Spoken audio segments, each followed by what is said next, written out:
Hello once again, and welcome to the European Soccer Show. With me, as ever, is the very lovely and the very French Leo. Leo, how are you today? Hello, Daniel, my English friend. How are you? Not as English as you think. Ha ha ha ha. My family's Oh, Scottish. I just happen to be a fake Scot. okay.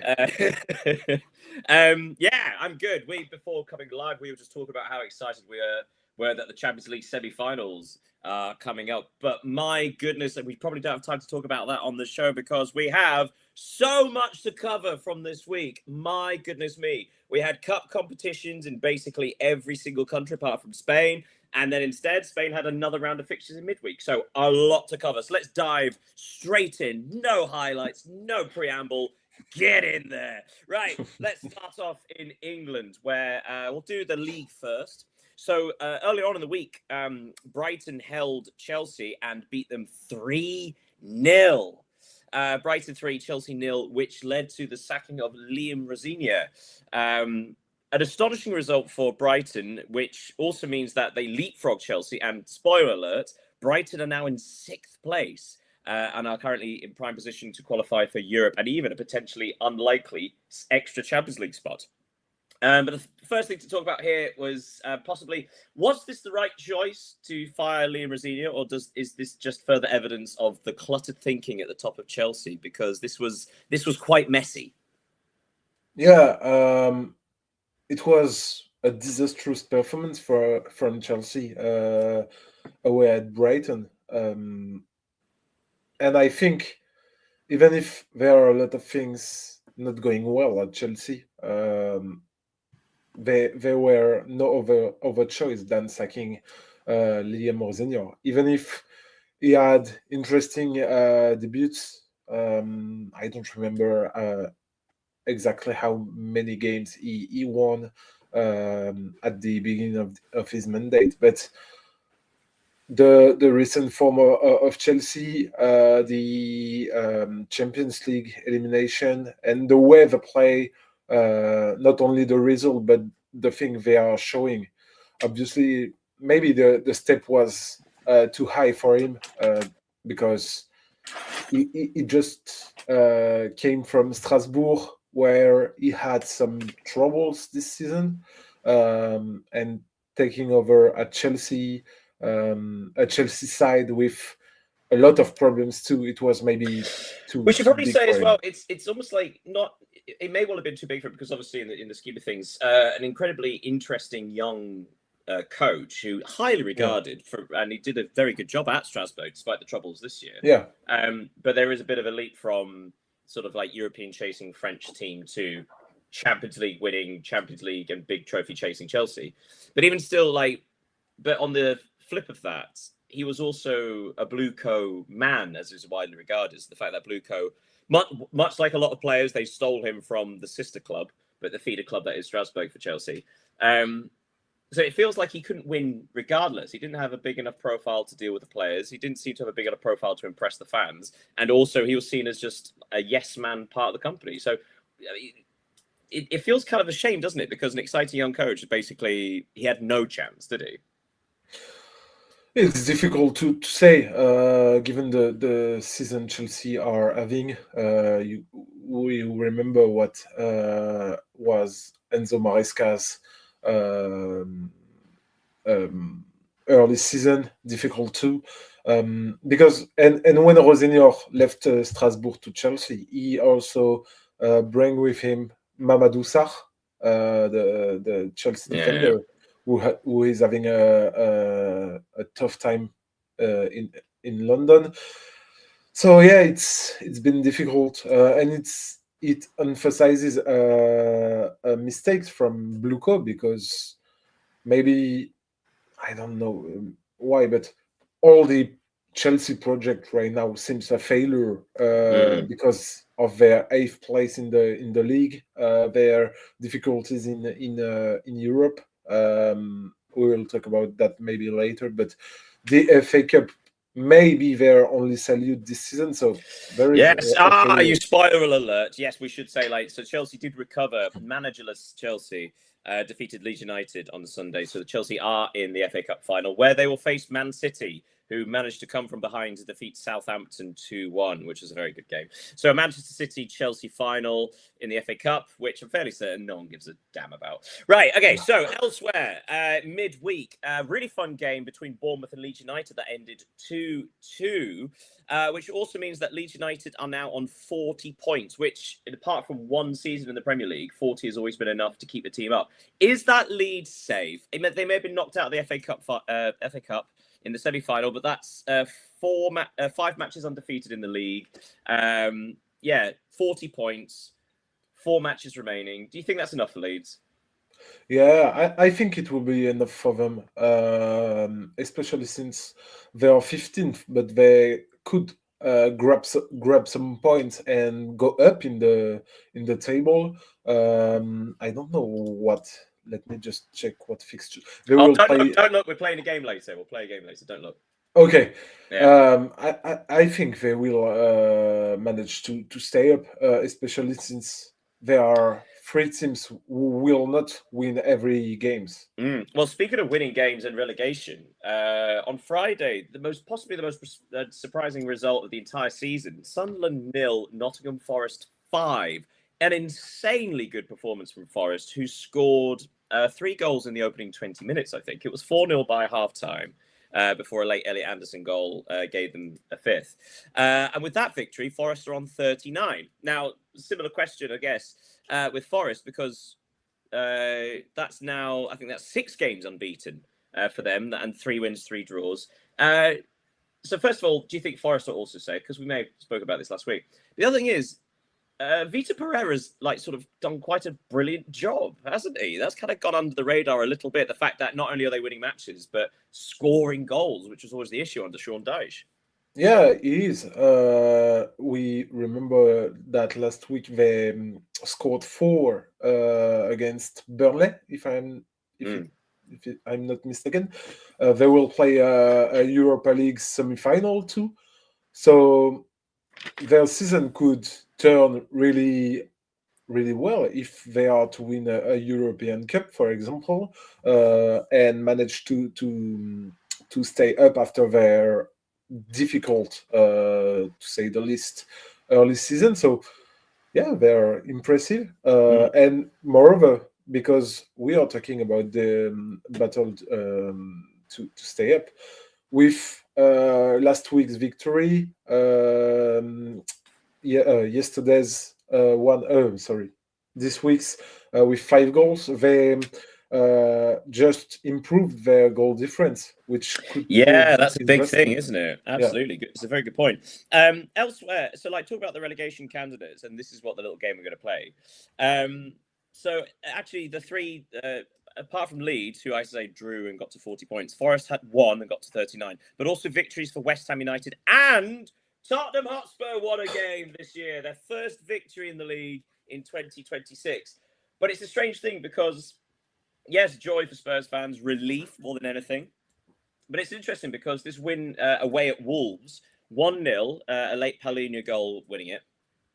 But there is a couple of things to talk about this before we play the game.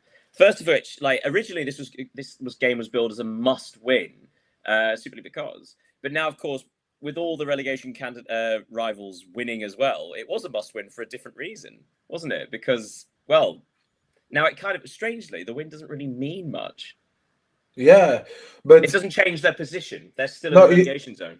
It doesn't, but a draw or lose at bottom table Wolves would have been the nail in the coffin. Yeah. It would have been it, wouldn't it? You're absolutely right. Yeah. And for, I don't know, 10 minutes maybe, they were out of the relegation zone. Yes, so that's absolutely true. Yeah, I think it shows them that they can go out of this race. So, what the thing you're referencing, West Ham United, yes, it did take a late goal. Callum Wilson scoring a winner in the second minute stoppage time to give West Ham a 2-1 win over European chasing Everton.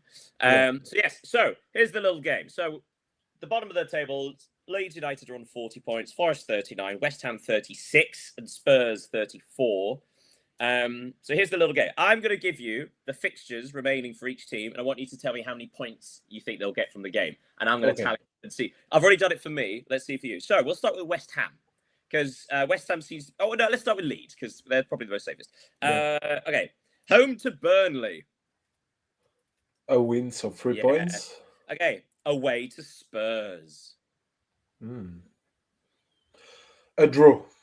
Okay. So 4. Right. I'll also put that for Spurs, home to Leeds, 1.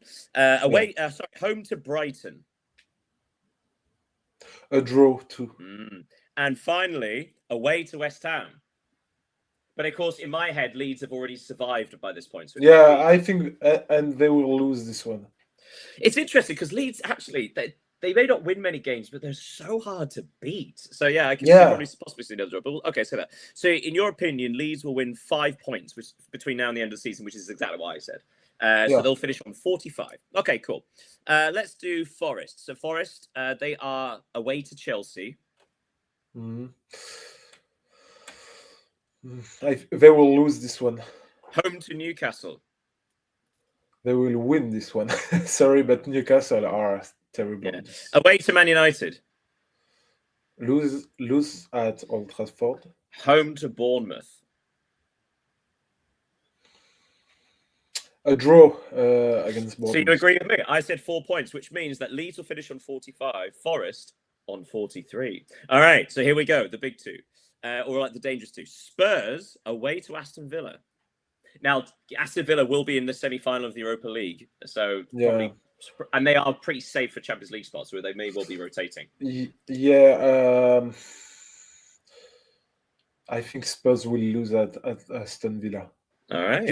Playing away at Villa Park is always difficult. Yeah, I think I went for a draw. Home to Leeds, you already said that's a draw. Home to Everton. I'll go with a win. Yeah. And finally, away to Chelsea. I'll go with a win too. And this might be the last game of the season now because Chelsea in the FA Cup final, so that game has to be rearranged. So which one are you going for? I will go with a Tottenham win. Oh, okay. All right. So you're saying 7 points, which is actually the same as me. Oh, you and me, buddy. That's true. It all comes down to this. So if Spurs get 7 points, they'll finish on 41. So Leeds 45, Forest 43, Spurs 41. So West Ham away to Brentford. They will win. You think they'll win at Brentford? Okay, fine. Yeah. Home to Arsenal. They will lose. Okay, and away to Newcastle. Away to Newcastle. A draw.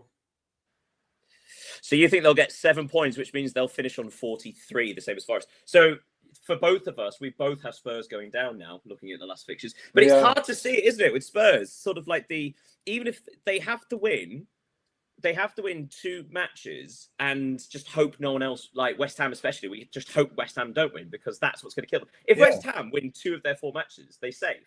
If Forest or Leeds win 1 match, they are now safe. It's amazing, like the consistency West Ham, Forest, and Leeds have generated at the same time that Spurs has fallen apart. And don't forget just that Tottenham lose Xavi Simons for the remainder of the season. Yes, and I was about to say that. So the victory away at Wolverhampton Wanderers may have come at an even greater cost because Xavi Simons, not only is he missing the season, he's out of the World Cup as well. Yeah. But also Dominic Solanke got injured as well. So suddenly with Spurs finally win, but their last creative attacking midfielder is now done for the season. You got to wonder, like, where is this going to come from? But we should move on.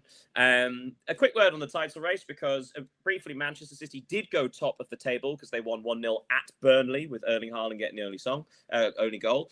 But then on Saturday, Arsenal defeated Newcastle 1-0. Shush, nothing from you. But a brilliant goal from Eberechi Eze.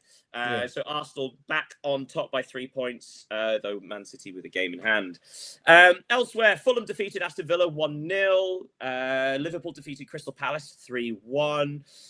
Which also means that Man United, Liverpool and Aston Villa are all on 58 points. And then there's an 8-point gap between them and Brighton with only 4 games left. It does feel that the Champions League is now sealed, doesn't it? Yeah, I agree. I think the 5 spots are now known. Manchester United could even go up to 61 points Sorry, tonight. you're absolutely right. They play Yeah. Brentford at home tonight. You're absolutely right. So I think they are all safe Yeah. concerning the Champions Although League. something that I think you brought up last week or the week before was there is a potential sixth Champions League space if, and it's a big if, Aston Villa finish fifth and win the Europa League, then the team in sixth place will get Champions League football, which currently is Brighton, but also Bournemouth are 1 point behind them. 1 point behind them are Chelsea, Brentford, and Fulham. 1 point behind them are Everton's. So suddenly all these teams that are just chasing any European spot now it's actually it is feasibly possible. But we should move on from the Premier League. Oh my God, that was a lot to get in there. And it's only going to get tougher because, we'll go to Italy first. That'll be a breather before the relentlessness that is Spain. In Italy, we'll talk about the Coppa d'Italia first, shall we? Because in midweek, what a game between Inter and Como. Como led 2-0 and were half an hour away from getting to the final, but a brilliant comeback saw Inter win 3-2 with goals from 2 goals from Çalhanoğlu and 1 from Sucic. So Inter are through to the final, chasing a domestic double. Do you give sort of credit to Inter for being able to come back? Do you give credit to Como for trying? What's the story of this one? Because it feels like just like the bigger dog won. No, I want to give credit to Inter for the victory. First, because it's kind of impressive. Hakan Çalhanoğlu delivered during the game a very brilliant performance with 1 goal and two assists. But moreover, I think it's worth remembering when last summer they appointed Chivu on the bench. There were questions about this decision because he never lead a team like Inter. And also we should point, and also on that point, the fact that the performance at the Club World Cup was really disappointing. Like not getting off to the best of starts, especially after taking over from Simeone. Yeah, I agree. But even if the Club World Cup and the Champions League, it's obviously a disappointment for fans. But to be sure of being crowned Serie A champions with 10 points more than second place Napoli and AC Milan, to be on the route of a domestic double. It's a very good season, first season for Chivu. And actually, you make a really good point, actually, that the lack of experience in this position may well have overwhelmed other people, but he seems to be a natural in that role. So Inter are through to the Coppa Italia final, and they will face Lazio. Lazio drew 1-1 at Atalanta, with Lazio going through 2-1 on penalties. So an Inter-Lazio final. A quick word on Lazio, because of course Maurizio Sarri, it feels like they've gone under the radar slightly this season, because of course they started with the transfer embargo, really poor start to the season, but Sarri not under much pressure because of the limitations put on him, and yet Lazio have beaten some of the big boys this season and through to a cup final. He's done a really surprisingly good job considering the problems the club has had. Yeah, and the context with the fans, as they were angry about their management and all the clubs. So I think for Lazio, winning the cup is important. It would allow them to finish the season on a high. A difficult season because we have to note that they are currently 9th in the league. They could end up 10th. If Sassuolo were to win, so they need this Copa just to show their fans they are ambitious and they can achieve things even if they had a difficult summer and a difficult season. So that'll be an interesting final. You got to imagine Inter are the heavy favourites. Yeah. But let's talk about Serie A specifically, and I hope you're a fan of clean sheets because there's a lot of them. First of all, we'll talk about the relegation battle because it very much is mostly between Cremonese and Lecce. Lecce are out of the relegation zone after an intense and brilliantly fought 0-0 at Hellas Verona. It does feel like a bit of a missed opportunity not to win, but 0-0 at Hellas Verona, while Napoli defeated Cremonese 4-0. So Cremonese dropped beneath Lecce, and so on goal difference. So now Lecce have a one better goal difference than Cremonese. This is a bit of an unhappy, 1 point and 1 goal beneath Lecce. It feels like a bit of a miserable relegation fight, doesn't it? Because neither team are actually winning. It's not really much of a fight. It's more of a stumble drunkenly over the line. Yeah, it's not about the better team, but don't do quite as bad as the other team. That's right. We've talked about this battle for weeks now, and it seems like, and I don't remember when both teams won, even if Cremonese won in like about 5 weeks ago. Something like that. So it's a really poor battle. Not, for example, to compare with Premier League, it's not as exciting as it is in England. But I don't think Lecce's fans or Cremonese fans. It's just tense. It's just it's just tense. Yeah, 1 point at that stage. 1 point is very important, and for Lecce, even if they could have hoped to win against Verona, they should be satisfied with the one they have earned, and that's everything. We should probably mention the Champions League race. As we said, Napoli won 4-0, so that means they are back in second place above AC Milan, who hosted Juventus. The build-up to this game was enormous. AC Milan against Juve, exciting, fireworks, evening kickoff, last match of the weekend on a Sunday. 0-0, utterly miserable. But paired with that, Como found some form again. They got over their loss in the cup to defeat Genoa 2-0 in Genoa. Elsewhere, Roma went to Bologna at 1-2-0. Really good win for Roma.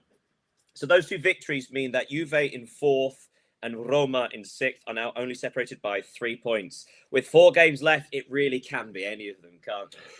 Yeah, it can. And one wonders what we can wonder what Roma's season could have been if they had a consistent goal scorer throughout the campaign. Daniel Marlin at the start of the season as opposed to in January. Because he's having an exceptional loan. He has now scored 12 goals and provided 2 assists in 16 games. All competition, so he's proving very decisive for himself and for Roma this season. I read something that he will be definitively a Roma player during the next transfer window, so we can look forward to see his second season in Italy, but he could prove decisive on the final sprint, because yesterday, as you mentioned, AC Milan and Juventus, it's like they weren't interested in the Champions League qualification. AC Milan do need to be careful. They are 6 points ahead of Como in 5th, but even still, you got to be careful. That's a bit too close considering where they were. Some other results to say: Inter actually threw away a 2-goal lead in Turin to draw 2-2 at Torino. Fiorentina and Sassuolo played out a 0-0, and Parma defeated Pisa 1-0, but then so does everybody. I've defeated Pisa 1-0. Right, so let's park that there and go off to Germany. Yes, first of all, let's talk about Pokal. So the semi-final of the German Cup. The first match, Bayer Leverkusen 0, Bayern Munich 2. Goals from Harry Kane and Luis Diaz. As we will discuss later, let's not talk about Munich right now because we will talk them about after the league match. But they are very much a machine. A fun, sexy machine. And the other semi-final, Stuttgart, came from behind to defeat Freiburg in extra time, 2-1. So it will be a Munich-Stuttgart final. And if I'm right saying Stuttgart are the defending champions, aren't they? Yeah, they are. So that's, first of all, let's talk about the fact that Stuttgart, as well as still chasing Champions League football, have had consistent cup runs, which is fantastic for the club. and be able to try and defend the trophy win. But secondly, it's going to be a fun final, isn't it? Those are two teams that like to attack, that like to score goals. Yeah, especially since it's been 6 years since Bayern Munich were in the Pokal final the last time. So Is it really? we, Gosh. yeah, it was in 2020. So they will be eager to win this one. This season they have faced Stuttgart 3 times, so twice in the Bundesliga and once in the Super Cup, and they have beaten them on all 3 occasions, scoring 11 goals. So of course they are big favorites in this game, but it's a cup final with the Champions League. The fact for Bayern Munich is that they are already champions, so it helps. As we'll discuss later, though, they may not have lost their edge. But let's talk about the Bundesliga. Let's talk about Bayern first, because they were at Mainz, and Mainz were winning 3-0 at half-time. So perhaps Bayern's edge was gone. Obviously, big rotation. Understandably so, a lot of competitions, and yet somehow from 3 goals down at half-time, they went to win 4-3.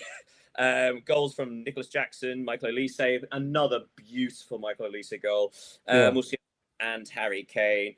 So yes, as I mentioned, they are a machine. They are a fun, sexy machine.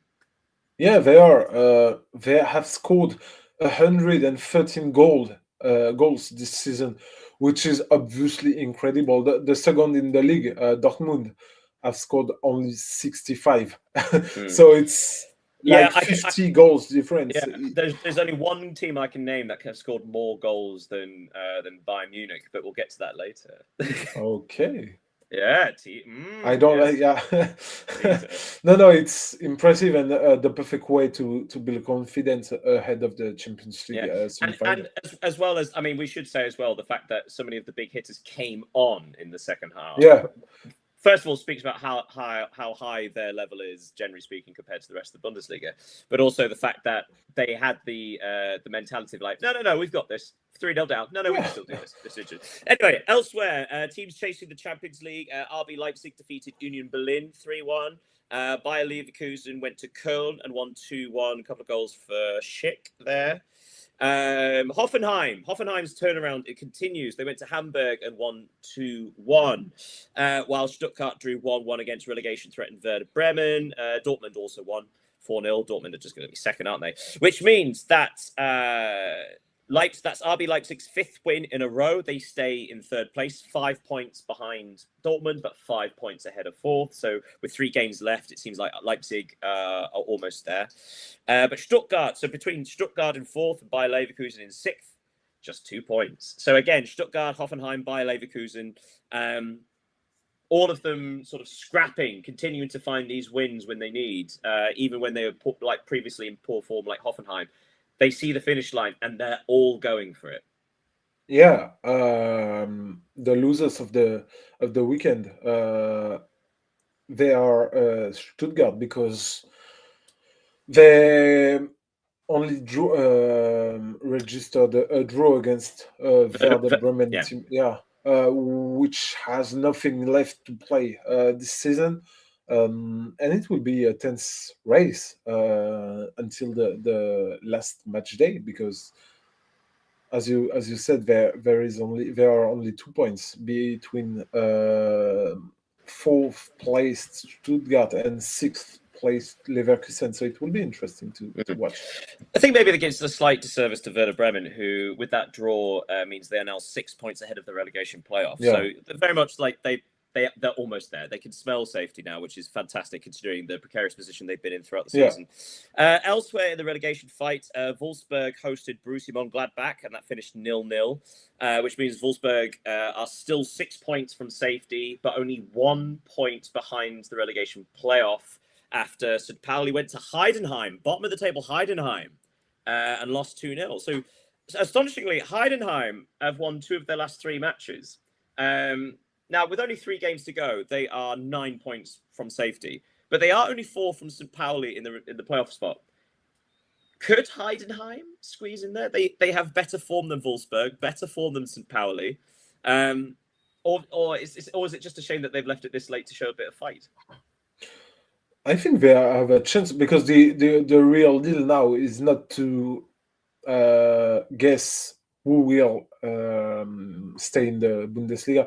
It's only to know which of St. Pauli, Wolfsburg, or Heidenheim will have the spot in the playoffs, because I think Hamburg are safe too. But you've mentioned Heidenheim's 2 wins in the last 3 games, but they are undefeated in the last 5. Sorry, they have only One win, one loss. One loss in the last 5.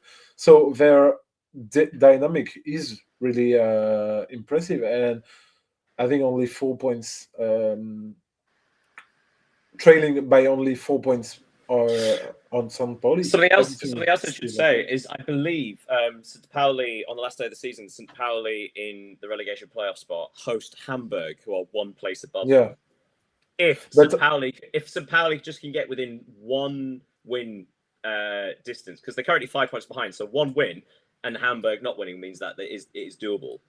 Yeah, but you've got to earn it. You've got to find that win before then, just to win it. Yeah, of course. The only other result we haven't mentioned in the Bundesliga is 1-1 between Augsburg and Frankfurt. Right, let's toddle off to Spain. Oh, there's so very many courses in this particular tapas.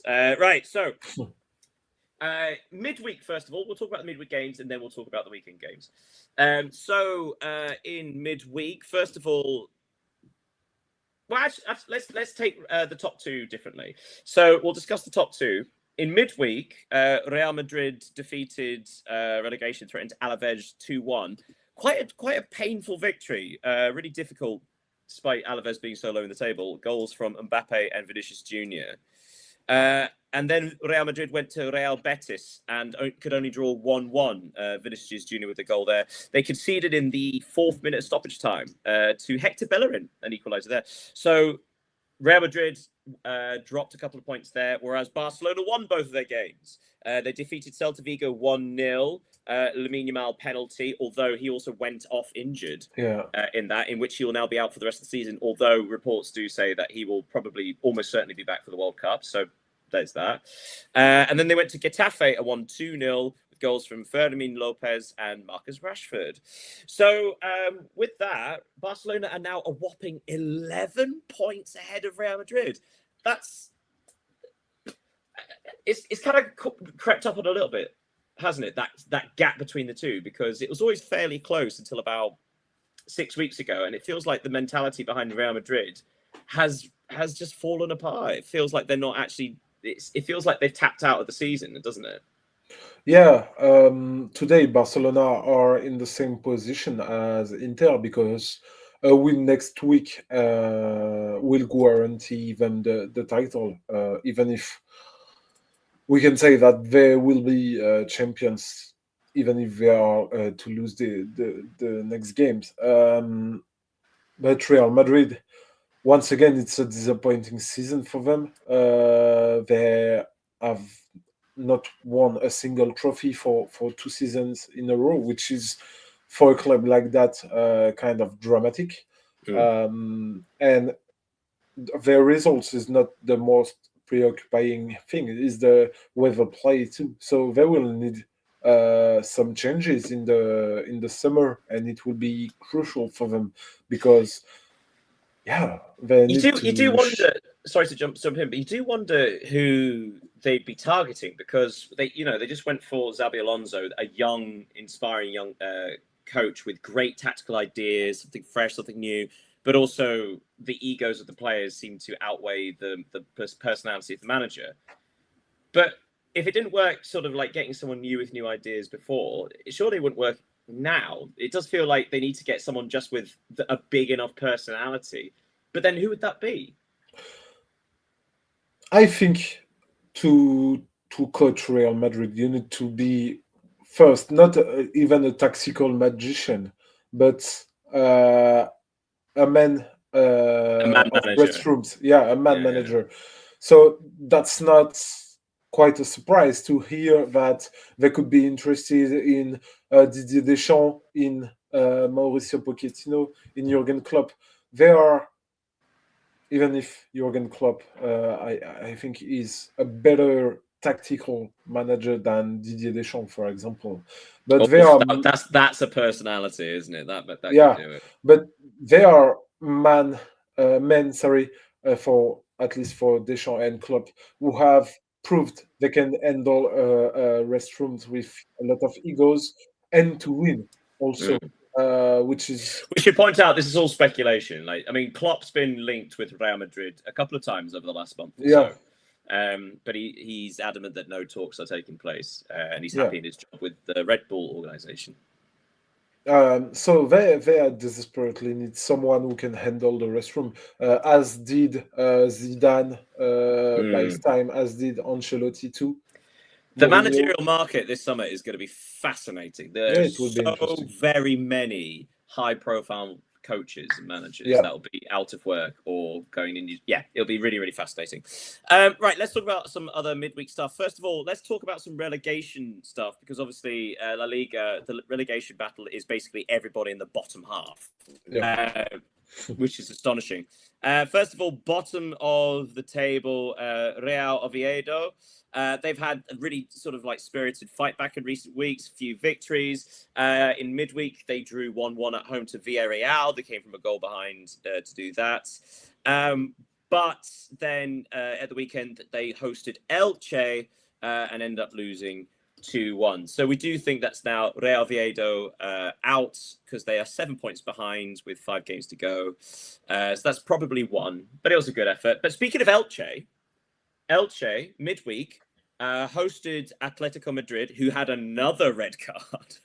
One. Elche won 3-2. This was winless Elche for so very, very long. Elche defeated Atletico 3-2 and then defeated Real Oviedo 2-1 in Oviedo.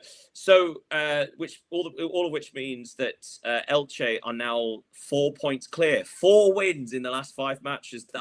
Again, talk about a response. That's exactly what this has had at the exact right moment. Pulled themselves together and showed the quality that they showed in the start of the season. Yeah, that's right. Elche got 2 moments this season, the early season and the end, which is the most important for them, because they weren't a team expecting to qualify for Europe at the end of the season. So they managed to win crucial games when it mattered, and they will be. They should be rewarded for that with a place in La Liga for next season. Other big things to tell you for the relegation battle in midweek: Mallorca and Valencia drew 1-1, so a point for each of those. Girona hosted Real Betis but lost 3-2. So Girona, despite obviously their resurgence at the start of the year, are being dragged back into that battle. At the weekend, they also went to Valencia and lost 2-1. So Valencia 4 points in their last 2 matches as well. But perhaps the biggest... and Alaves defeated Mallorca 2-1. So even Alaves got a win. So that's victories for basically everybody in the bottom half over the last couple of games, apart from Oviedo. And the big one, Sevilla. So midweek, Sevilla went to Levante, who are, again, own resurgence. Their 3rd victory in 4 matches, Levante. Defeated Sevilla 2-0, and then Sevilla went to Osasuna and lost 2-1, despite being 1 goal up with only 10 minutes left. Sevilla are now in the relegation places. Yeah, and they are in more danger than ever, because if Levante beat Espanyol tonight, they will be 19th in the league, with 3 points from safety, and the 17th placed Mallorca. We should also say they've won 1 match in the last, I think it's 8, but also their last 6 matches, that's 5 losses. It's not even fighting for draws and getting scrappy points. It's quite similar to Spurs, isn't it? A team of like significant profile and quality players, but it's the old thing of having players that are ill-equipped for relegation battle, right? If you're towards the top of the table, European football, that kind of thing, you have certain personalities and certain types of players that suit that attacking football, that kind of thing. But when your back's against the walls and you're having to fight and scrap for survival, those players may not have the same qualities or the same personality or the same characteristics, and actually are poorly suited for relegation battle. It's quite strange, isn't it? But it rings true. But I do think, because you mentioned Spurs, I do think Spurs have a better squad than Sevilla. Sevilla, when you take a look at their men, they are mid players, mid-table players for the most of them. So not seeing them competing for European football is not a surprise, but it is to see them struggling for survival. You mentioned Espanyol, who had until the turn of the year were having such a good season. They also need to be careful because they are currently only 4 points ahead of Sevilla with 5 matches left. They went to Rayo Vallecano and lost 1-0 in midweek, and as you said, they host Levante tonight. Again, it's one of those situations where anybody in the top, between like 11th, so Rayo Vallecano in 11th of 39, Sevilla in the relegation zone of 34. So we're talking about the entire bottom half of the table could still get relegated. But again, one victory, you may well be safe. But Espanyol have only won 1 game this year. So yeah, they have to be careful, don't they? They have to show something else. Yeah, Espanyol, their last victory dates back to 22nd of December. So they've not won any this year. Yeah, no, they haven't. Ooh. So yeah, maybe they're the Spurs. They're the Spurs comparison. So yeah, if Levante are to win tonight, they will be 1, 2, 3, 4, 5, 6, 7, 8, 9, 9 teams in only 5 points. With 5 games to go before the end of the season, so it could be dramatic. Other things to say, just quickly round up La Liga, because obviously a lot of matches to get through. Midweek, Athletic Club defeated Osasuna 1-0. Getafe went to Real Sociedad and won 1-0. Getafe having a great old time of it, despite losing to Barcelona. Getafe are now 6th. And again, this is Getafe, who were, I think, bottom or second to the bottom over Christmas. So they're now 6th and chasing down Real Betis for a potential Champions League spot. Fantastic. Anything else to talk about midweek? No, I don't think so. The rest of the weekend, like I say, Alaves defeated Mallorca 2-1. Atletico finally won a game. Atletico Madrid having a funny old time because obviously their spot in the top 4 is so safe. They seem to do these rotations, and of course, with the Champions League coming up, obviously their priorities elsewhere. But it does feel like they lose momentum. Do you think this is what happened with them in the cup final last week? Because obviously, such a big match midweek against Barcelona. Yeah. But it does feel like they do kind of like blow hot and cold as opposed to having consistency. Yeah, I agree. And against Athletic Club, this was an important win for Atletico, because they needed to regain confidence ahead of their game against Arsenal on Wednesday. This was a team coming off 4 defeats in a row in La Liga and in the Copa del Rey final. So they desperately need to win this one, even if their 4th place is and has been safe for weeks now.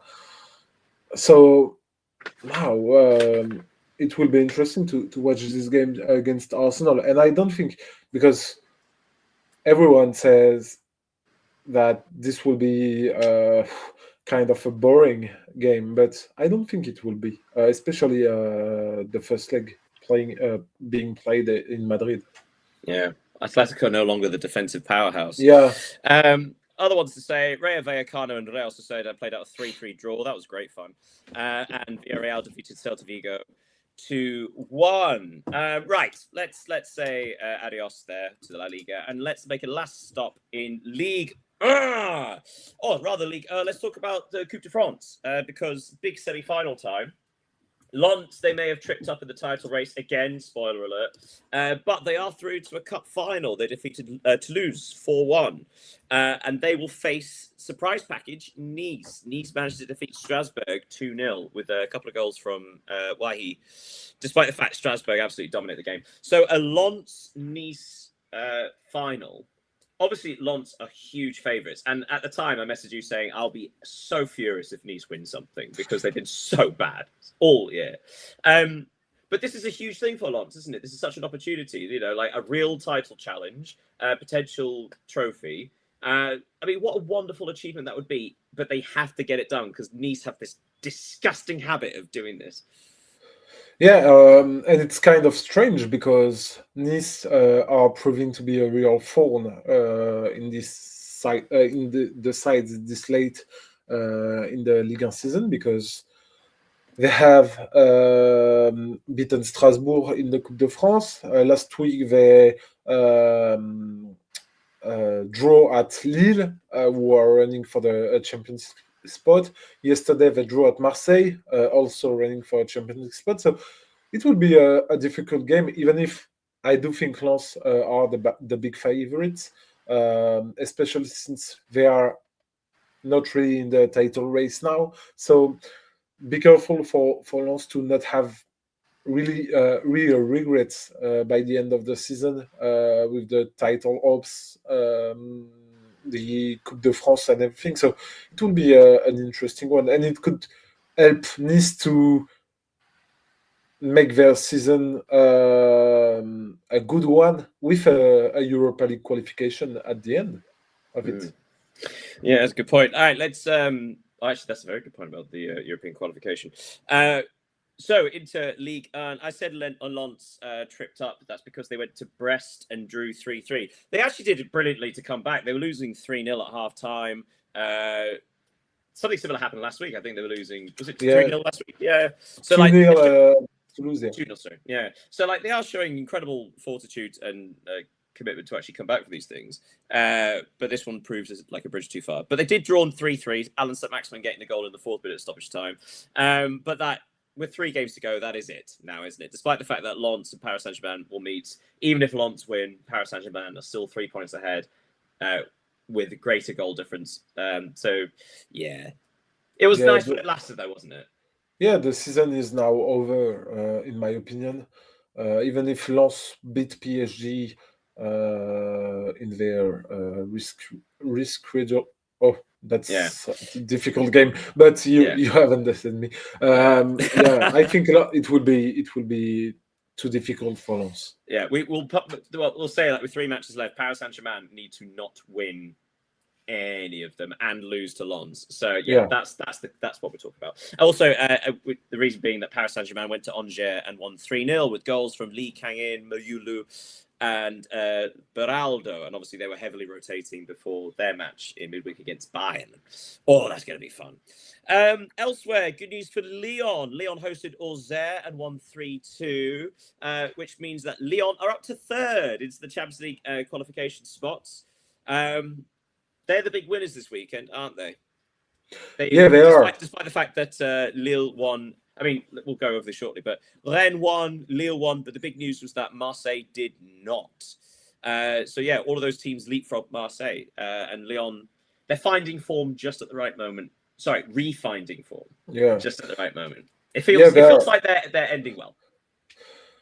Yeah, but they will play Rennes and Lens. The game against Rennes next week will be a real final, because if Lens beat Rennes next week, they will certainly end up in the fourth in the top 4. They will play Lens on the final match day. Lens will be assured to be second in the league. They will be preparing their French Cup final, so it could be also an opportunity to grab 3 points. The season could be a real success for Lyon. Yeah, as we said, Lille also won 1-0 at Paris FC, and then defeated Nantes 2-1, finding a winner in the in second minute of stoppage time. So Lyon third on 57, Lille 57 in fourth in the Champions League qualifying spot, and 1 point behind them are Rennes. Like I say, some of the fixtures coming up, but the big losers this weekend were Marseille. Marseille hosted Nice, the aforementioned Nice, and they could only manage a 1-1 draw. Wahi scoring an equaliser for Nice with only a couple of minutes left from the penalty spot. Marseille are at risk of getting no European football, aren't they? Yeah, they are. Yesterday at the Velodrome, the fans were very hungry with a lot of banners and everything in the stands. But since Habib Bey appointment, Marseille have been terrible. The players seem to have let down the coach, and the season is proving really terrible for Marseille with Champions League knockout, cup elimination. Now they are sixth in the league, at risk of losing everything. Even if they could be in Europe if Lens were to win the French Cup final, they could qualify for the Conference League. So, but the season is difficult for Marseille, and now the Champions League seems a distant dream for them. Yeah, the only thing in their favour is, well, it was their goal difference, but even that's slowly going down. Like, they still have the best goal difference, but it's now only a couple of across. Their goal difference is 2 better than Lyon and Lille. So the other team to suffer were Monaco, who drew 2-2 in Toulouse. That was fun to say. But Monaco were again 2 goals ahead, threw it away. So it feels like Monaco's resurgence was wonderful. Like, it really was impressive, but it does feel like they're returning to normal sort of thing. It feels like they've balanced out to what they actually are, which is a fairly average side.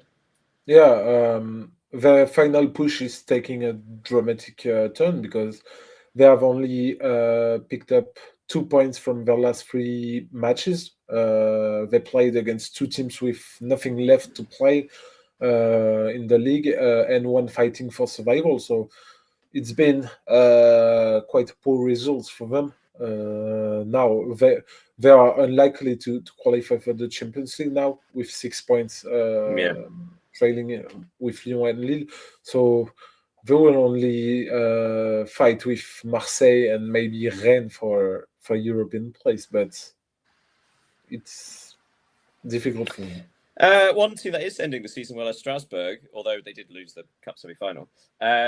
They went to Lorient and won 3-2, despite the fact they were losing 2-0, finding a winner in the 9th minute stoppage time. Great preparation for their conference semi-final coming up. And the game of the weekend, obviously, bottom of the table, Metz went to Le Havre and drew 4-4. Fantastic match. It was 1-0, then 2. Le Havre led 4 times. 4 times they had the lead, and Metz fought back every single time. So that was very fun. Right, so that's the end of Ligue 1, and that is also the end of our European League roundup. So what remains? Well, the things we may have missed. It says 3 things we may have missed, but I'm not going to lie, I have a lot. Okay, that's cool because I only have 1 this week. You're not allowed if it's not allowed if it's the Vanarama National. No, it's in Italy's 7th division. Oh, tell me, please. Because we have talked many times about the fact that 2 teams in Serie A could end up with the same amount of points and be playing on a neutral ground in the final to decide the champion. And it happened. It will happen in the 7th division in Italy with the Trigiano Calcio and Ideale Bari, who finished the season level at the top of the table with 58 points. So is this Serie B then? Bari and Calcio? No, it's in 7th. It's over teams from 7th. Yeah, I know 7th division, and I saw that and immediately think we should talk about that because it's funny enough. Yeah, a national playoff title. How many promotion spots do they have? 1, only 1, and so tasty. Yeah. With that in mind, we'll talk about something I've got shortly. Other things you may have missed. If the city to be in at the weekend was New York, because there were 2 matches in New York and a combined total of 16 goals. New York City FC hosted Cincinnati, and that was a 4-4 draw. And New York Red Bull hosted DC United, which was a 4-4 draw. What a fun time to be in New York. In Scotland, Hearts won the Edinburgh Derby. Hibs had 2 men sent off. So Hearts are now 3 points ahead of Celtic with only 4 matches left. It could still happen, but Hearts do still need to face Celtic and Rangers. Rangers lost at home to Motherwell.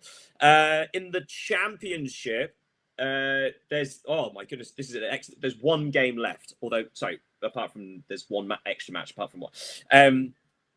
Currently, there's only 1 team promoted, Coventry, who have won the championship. Second, Ipswich Town will play Southampton tomorrow, something like that. And if Southampton win, then you've got 4 teams separated by 1 point, all of whom could get promoted to the Premier League. You're very, very excited. But if Ipswich win against Southampton, then they're up, basically. But the other thing to say, for those of you following Wrexham, with 1 game left, Wrexham are in the playoff spot. They are on 70 points. They're ahead of Hull City on goal difference, and they will play promotion-chasing Middlesbrough on the final day. They'll host them at the Stocky race ground. So, yeah, Wrexham potentially 1 win away. Well, they are 1 win away from the playoffs for the Premier League. That's very exciting. Elsewhere, the Women's Champions League semi-finals played. The first leg, Bayern and Barcelona drew 1-1. Arsenal defeated Lyon 2-1. Oh my goodness, what else to tell you? There's so much to tell you. Elsewhere, I just thought this was quite an interesting thing. In the women's, say, regional tournaments, the Essex is a county in England, the Essex Women's Cup final played. #United, one of the best funded women's team in the game, or rather, comparatively. Do you want to have a guess who they played in the final? The only other team with any funding in the whole of Essex? No, tell me. Their reserve team. So yes, they met each other in the Essex Women's Cup final. So #United played #United reserves, which speaks volumes about the fact that the only club willing to put any money into the women's game in the region. And the last thing to talk about, if you didn't see this, the finale of the Vanarama National. Yeah. Oh my goodness. We've been talking about this for weeks. For those who've been following, York City and Rochdale, miles ahead of everybody else, facing each other on the final day of the season. Rochdale versus York City. York City just needed a draw to go up. Have you seen this, by the way, the details of this? I just saw the footage images of the footage. The footage is just astonishing. Yeah, and I would put it out there that this may be the best ever finale of a season. Partly because the top 2 very rarely face each other on the last day of the season. But in this case, because there's only 1 promotion spot from the league. 0-0 going into the 19th minute, and in the last minute of stoppage time, Rochdale scored. The whole of the stadium, erupts, fans flooding onto the pitch invasion. Everyone's going absolutely mad, crazy. Some of them are interrupting some of the York City players, all of the stuff, and they are up. Thing is, slight issue. It took so long to take everybody off the pitch. There was still a minute to play. And obviously a lot of time added on. So yeah, they had to wait till everyone's off the pitch. We're now into the 13th minute of stoppage time before play could restart. And with basically the last kick of the game, York City equalise. Yeah, and then cue a second pitch invasion from different fans. It's that's so funny. I don't think I've ever heard of a situation where you had 2 separate pitch invasions. Absolutely astonishing. So yeah, that was the finale. If you haven't seen the footage, go and find the footage. It is genuinely unbelievable. Now, and also you may have missed this. Sorry, there's a lot for this. You may have missed 1 tier below them. So this is now the 6th tier of football, English football. The Vanarama National North. What would be the complete opposite of Rochdale and York? 2 pitch invasions. What do you think? The complete opposite. No fans at all. They just went So here's the thing. So we had 2 teams facing each other, and they both got relegated. So it's this cruel thing where a victory would have saved either of them, and then the home team were winning until the 9th minute of stoppage time when the away side equalised. At which case, the final whistle blew, and all sets of players just collapsed on the floor. So it's like they equalised, and it was completely pointless. And in fact, it just ruined the other team. So yeah, so Like I feel you, bro. I feel you. Yeah. Oh yeah. My goodness me, that was a lot to cover. Yeah. So that's it. I thought that's what we end on. So it's now the end of the regular season in some leagues. It's so much fun at this time of the year, though, isn't it? The business end, the end game. But speaking of end game, that's where our game will end, and we'll call it time for today. Remember, if you ever want to get in touch or you want to see more of the stuff, follow us on X, follow us on YouTube. Feel free to send comments and stuff like that towards us, especially during the live stream, because we'll try and answer it throughout. But yes, my goodness, it's going to be a big week again. Champions League football. Other European football. Leo, thank you so much for your time today. Thank you, Daniel, for everything. Thank you for everyone watching us. I can see we are 95 live, so thanks to all of you. Yeah, have a great week, everybody. Like I say, if you haven't seen it, go and find that footage between Rochdale and York. It is chef's kiss. Terrible chef's kiss. Have a great week, everybody. Goodbye. Goodbye, everybody. Have a great week.